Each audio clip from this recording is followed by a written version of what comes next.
Queridos, vamos abrir nossas Bíblias no livro de Isaías 45, versículo 2. Meu Deus, como Deus abriu meus olhos para ver essa palavra, profecia a respeito de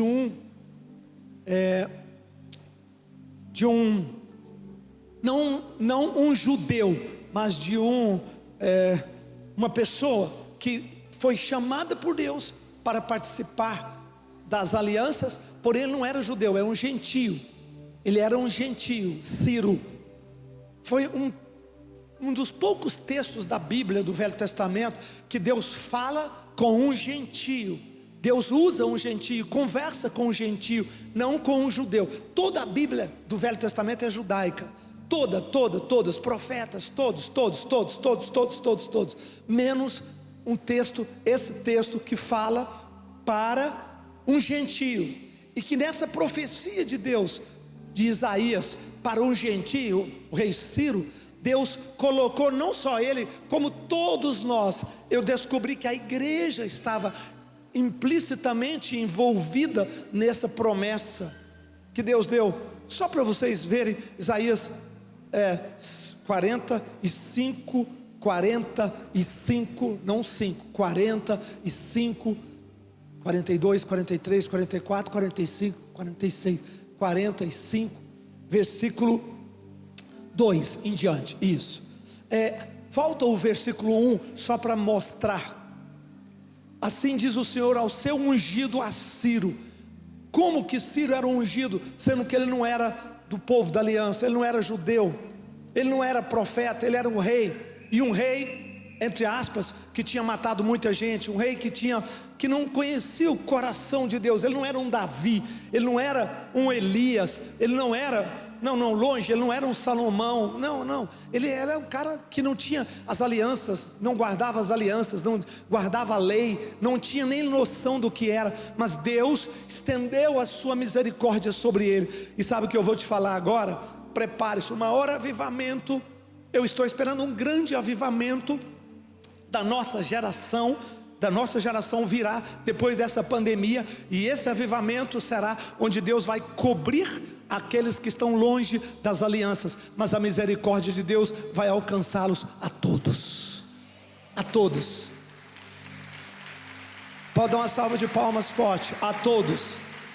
Eu estou aguardando o fechamento disso tudo, para ver o Espírito Santo sendo derramado sobre homens e mulheres que não estão na igreja, que são críticos, ácidos, que são pessoas que perseguem a igreja, que perseguem Jesus, que fazem passeatas as mais horríveis possíveis do ponto de vista do cristianismo, aviltando o nome do Senhor. Mas a misericórdia de Deus vai cair sobre todos.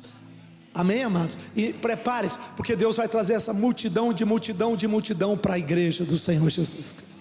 E vai ter muita gente esquisita, muita gente que era feia, mas vai ficar bonita aqui dentro. Muita gente. Vocês já entenderam tudo que eu estou falando. Muita gente, totalmente fora do eixo, mas entrando debaixo da graça, do amor do Espírito Santo, vão ser transformados. A quem eu tomo pela mão direita para abater as nações ante a sua face. Para descingir os lombos dos reis, para abrir diante dele as portas que não se fecharão. Agora o 2.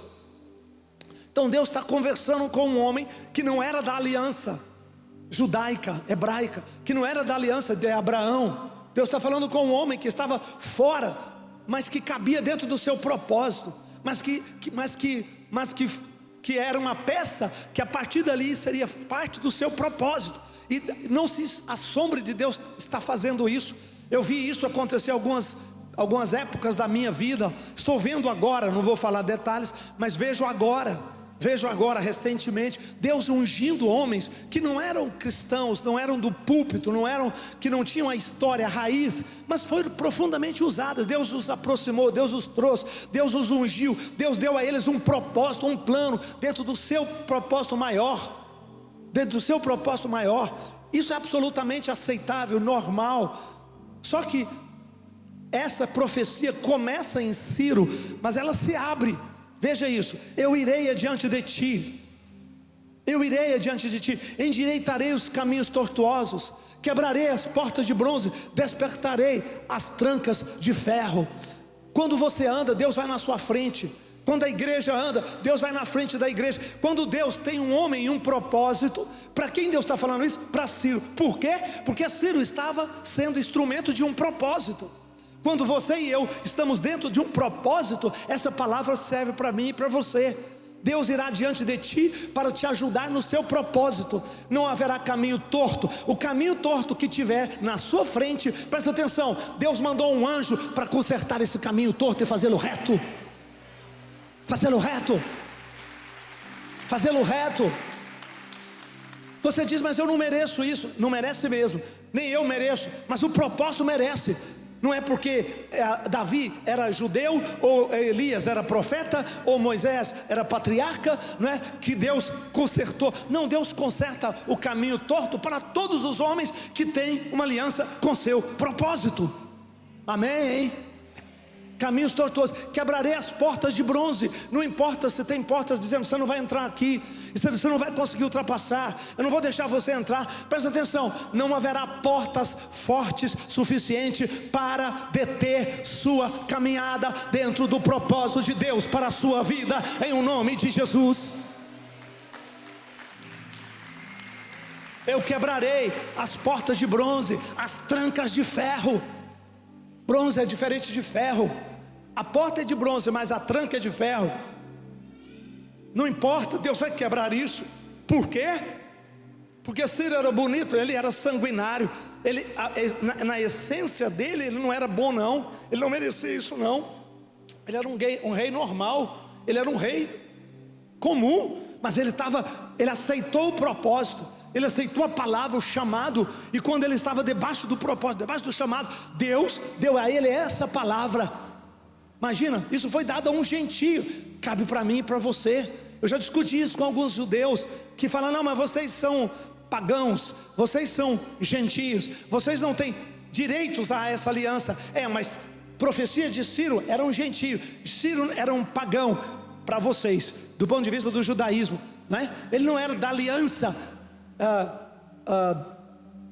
de Moisés, da aliança da lei, mas Deus deu para ele uma palavra e um propósito, porque Deus trabalha com homens pensando no seu propósito. Deus trabalha com homens e mulheres pensando no seu chamado. Versículo 3, vamos para frente, 3: dar-te-ei tesouros escondidos e riquezas encobertas, para que saibas que eu sou o Senhor Deus de Israel, que te chama pelo teu nome. Agora, eu fiquei pensando, eu fui no original nessa palavra, tesouros e riquezas. A gente pensa normalmente em dinheiro, em ouro, prata. Não é. O tesouro não fica encoberto. Riqueza não se encobre riqueza. Não existe riqueza encoberta. Como assim? Quem é rico, todo mundo sabe que é rico. Riqueza, ela tem evidência. Então Deus não está falando necessariamente de prata ou ouro. Deus está falando sobre uma riqueza subliminar, uma riqueza mais profunda. Deus está falando sobre sabedoria, entendimento. Sabedoria é o tesouro escondido e a riqueza encoberta.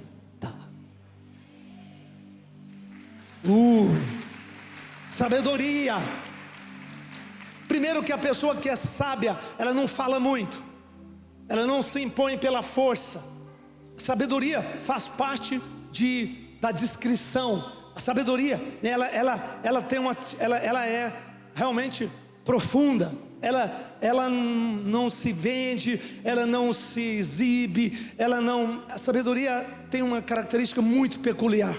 E Deus diz: eu te dar-te-ei tesouros escondidos, riquezas encobertas, para que saibas que eu sou o Senhor, o Deus de Israel, que eu te chamo pelo teu nome, identidade. Agora, eu tenho pensado muito, até porque vamos pregar em julho sobre isso, e eu tenho pensado sobre aonde está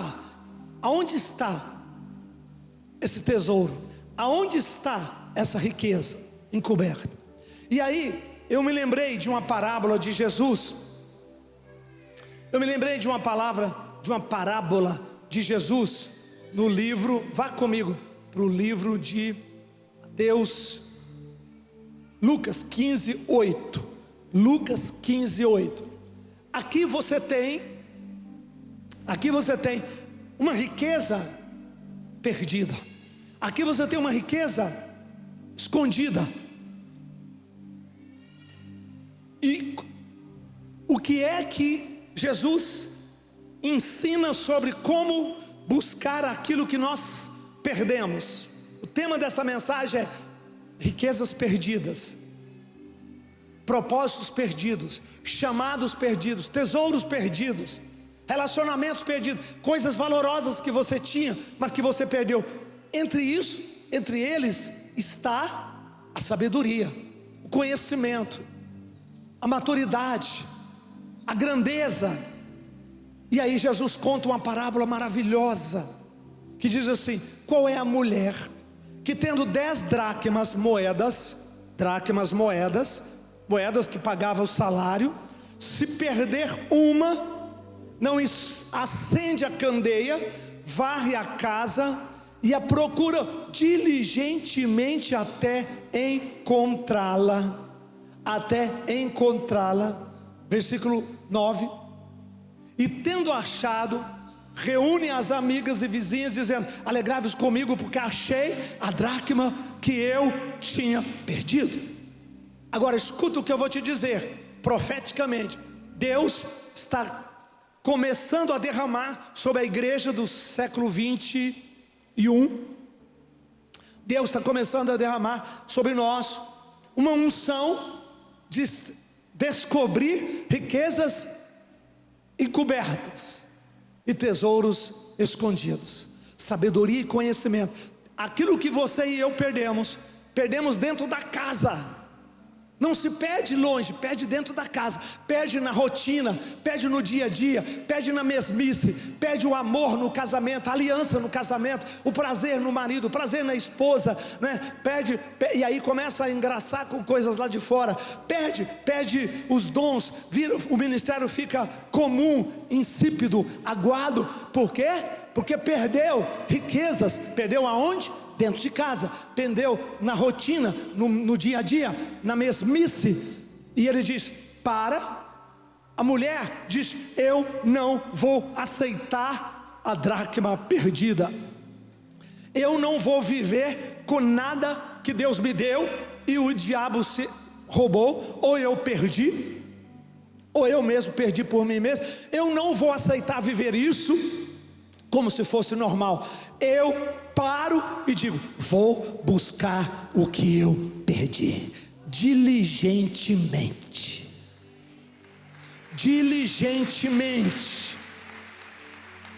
Se você não se atentar a isto, você vai viver a sua vida com muitos dons que você perdeu, com muitos sonhos que você perdeu, que estão empoeirados, escondidos, com muitos propósitos que Deus te deu, que você falou: tá bom, vai assim mesmo, eu vou tocar com amor, e do marido para a mulher. Perdemos o primeiro amor, perdemos o calor, mas vamos tocar. Não vão. Você vai parar a sua vida e vai buscar, e haverá uma unção de Deus para te ajudar a trazer de volta.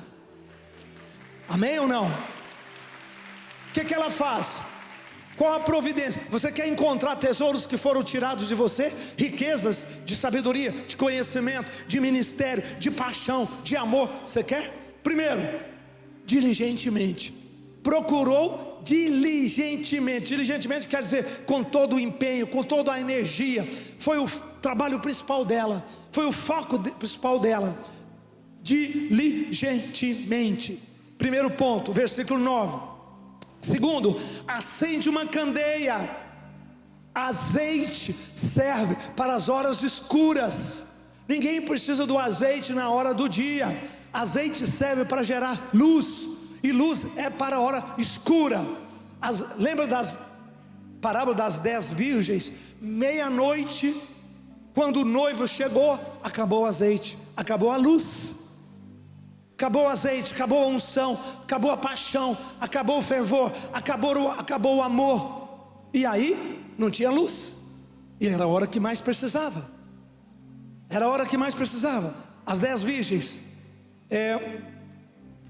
Lucas 8, né?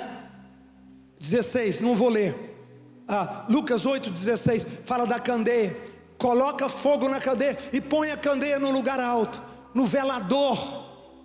Então a primeira providência foi diligentemente. Coloca diligência na sua vida, nesse tempo de pandemia. Coloca fervor, coloca empenho. Quando você quer um mestrado, um doutorado, quando você quer passar num concurso, você põe diligência total, você estuda, aquilo é prioridade número 1. O mesmo precisa ser na busca dos tesouros escondidos que perdemos, dos dons que tínhamos, do relacionamento com Deus que um dia possuímos e perdemos, do ministério que um dia Deus te deu e você acabou permitindo diminuir. Então, diligência. Segundo, candeia acesa. Uau! E isso passa por revisão de vida, renovo, passa por acender a candeia, qualquer célula, e ver, eu vou estar, eu vou fazer. Se eu não posso ir presencial, eu vou online, mas eu quero estar, eu quero receber, eu quero minha candeia acesa.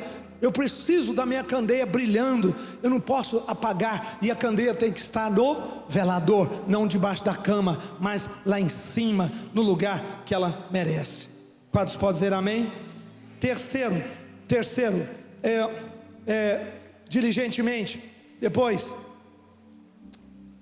volta para o 8. Depois, acende a candeia, varre a casa, varre.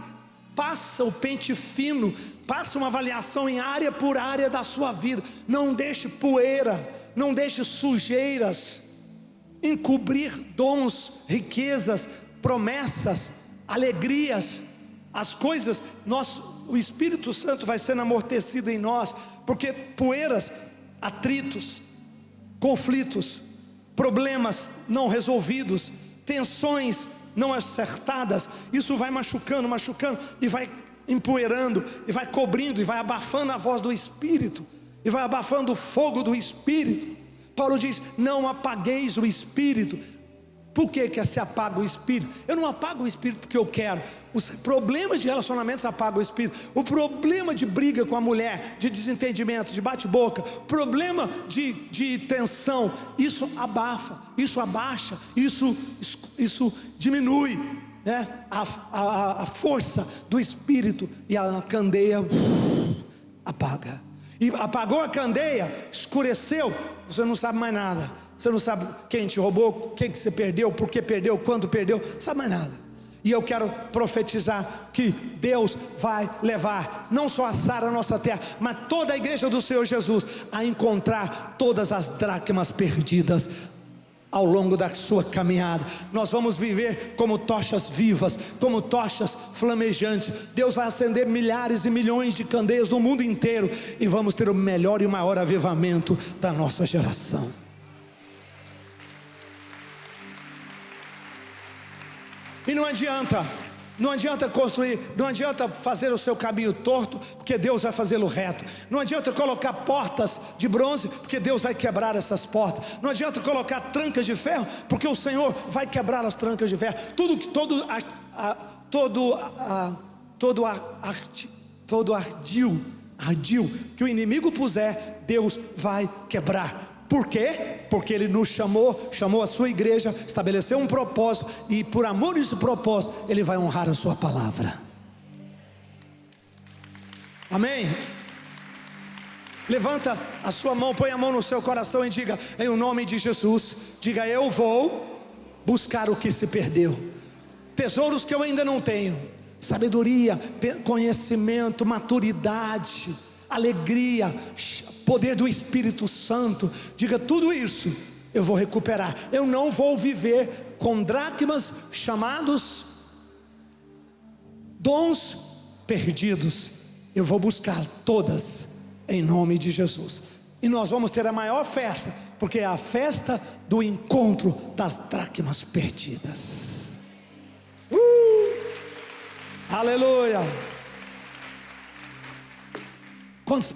Diga comigo: eu recebo essa palavra.